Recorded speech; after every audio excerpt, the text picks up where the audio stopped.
Shalom, Bapak Ibu Saudara dimanapun berada, salam jumpa melalui renungan malam yang diselenggarakan oleh Resort GKS Sampit.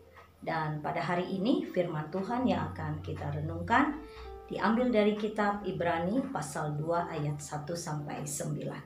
Kita akan merenungkan bagian firman Tuhan ini. Mari sebelumnya kita berdoa.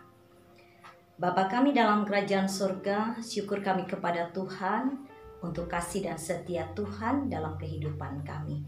Kami bersyukur sepanjang hari ini kami semua dapat melaksanakan tugas pekerjaan dan aktivitas kami.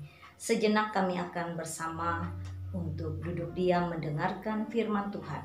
Kiranya Tuhan memberkati kami sehingga firman-Mu ini akan menjadi pedoman dan pelita dalam hidup kami. Amin. Bapak Ibu Saudara yang dikasih dalam Tuhan Yesus Kristus, bagian firman Tuhan yang akan kita renungkan bersama diambil dari kitab Ibrani pasal 2 ayat 1 sampai ayat yang ke-9, dan tema firman Tuhan yang akan kita renungkan bersama pada saat ini menghargai dan mempertahankan anugerah Allah. Saudaraku yang dikasih dalam Tuhan Yesus Kristus, tentu kita pernah mendengar istilah-istilah yang menyebutkan tentang tipe hidup orang Kristen. Yang pertama, Kristen KTP. Artinya bahwa kekristenan itu hanya menjadi sebuah identitas saja.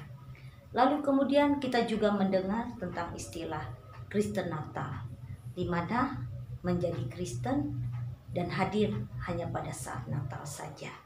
Ada juga istilah Kristen kapal selam, kadang muncul, kadang tenggelam. Ada juga Kristen duniawi, di mana hidup dari orang Kristen ini lebih banyak hidup dalam keduniawian, keinginan daging. Dan ada banyak lagi istilah-istilah lain yang kita dengar. Nah, Bapak Ibu Saudara, jika kita memperhatikan istilah yang menggambarkan tentang tipe hidup orang Kristen itu cenderung positifkah atau negatif? Menurut Bapak Ibu, ya, lebih banyak bermakna negatif. Ternyata tidak mudah untuk menjadi orang Kristen yang setia, orang Kristen yang tulus dan murni dalam mengikut Tuhan atau menyerahkan hidup sepenuhnya kepada Tuhan. Saudara, menerima Tuhan Yesus sebagai juru selamat pribadi adalah sebuah langkah awal yang sangat besar. Akan tetapi kita tidak boleh berhenti sampai pada titik itu saja. Apa yang selanjutnya penting yang perlu kita lakukan adalah mempertahankan apa yang telah kita awali agar kita mampu melewati ujian, cobaan, bahkan godaan hidup hingga kita sampai pada garis finish, mengakhiri pertandingan yang baik sebagai pengikut Kristus. Bapak Ibu Saudara, penulis Ibrani memberikan peringatan kepada orang Yahudi Kristen pada waktu itu supaya mereka mempertahankan imannya sampai akhir hidupnya, dan agar mereka juga jangan menyia-nyiakan keselamatan yang besar yang telah diperoleh di dalam Yesus Kristus.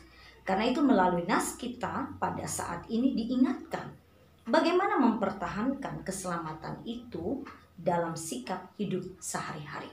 Yang pertama adalah memperhatikan segala firman Tuhan yang sudah kita dengar dan berpegang teguh pada firman Tuhan. Bapak Ibu Saudara, dikatakan bahwa firman Tuhan itu berarti kita perlu untuk meneliti dan memperhatikannya. Di mana dengan kita meneliti dan memperhatikan firman Tuhan itu berarti kita memegang firman Tuhan itu untuk menjaga hati dan pikiran kita. Dalam arti kita sebagai pengikut Kristus yang hidup di akhir zaman ini, kita harus benar-benar mengambil prinsip untuk mendengarkan firman Tuhan dengan penuh memperhatikan agar firman Tuhan itu menjadi kekuatan dalam hidup ini. Karena itu hendaklah kita semakin setia, percaya, dan menerima serta melaksanakan firman-Nya dengan setulus hati dan segenap jiwa. Pemazmur katakan, firman-Mu itu pelita bagi kakiku dan terang bagi jalanku. Saudara, dengan kita mengetahui kebenaran firman dan selalu berpegang teguh kepada firman Tuhan, maka kita pasti memiliki kerjenihan akal budi, cerahnya hati, dan kuatnya iman menghadapi derasnya tekanan hidup ini. Yang kedua, Bapak Ibu Saudara, setiap orang yang sudah mendapat anugerah keselamatan tidak boleh menyia-nyiakan keselamatan dari Tuhan. Keselamatan yang dikaruniakan adalah bukti cinta Tuhan kepada kita umatnya. Keselamatan adalah pemberian Allah yang diberi dengan cuma-cuma, tapi jangan dipandang atau dianggap murahan, lalu tidak dijaga dan kita sia-siakan. Saudara, kita tidak boleh bersikap demikian. Hidup kita telah ditebus oleh Yesus Kristus dengan harga yang mahal, yaitu hidupnya sendiri.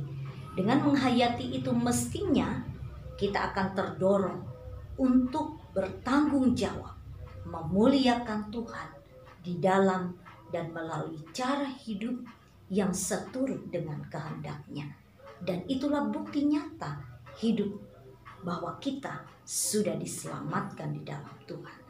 Bapak Ibu Saudara yang dikasih dalam Tuhan, karena itu melalui dua hal ini tentu mengingatkan kita semua agar kita menghargai dan mempertahankan anugerah keselamatan yang telah Tuhan berikan kepada kita.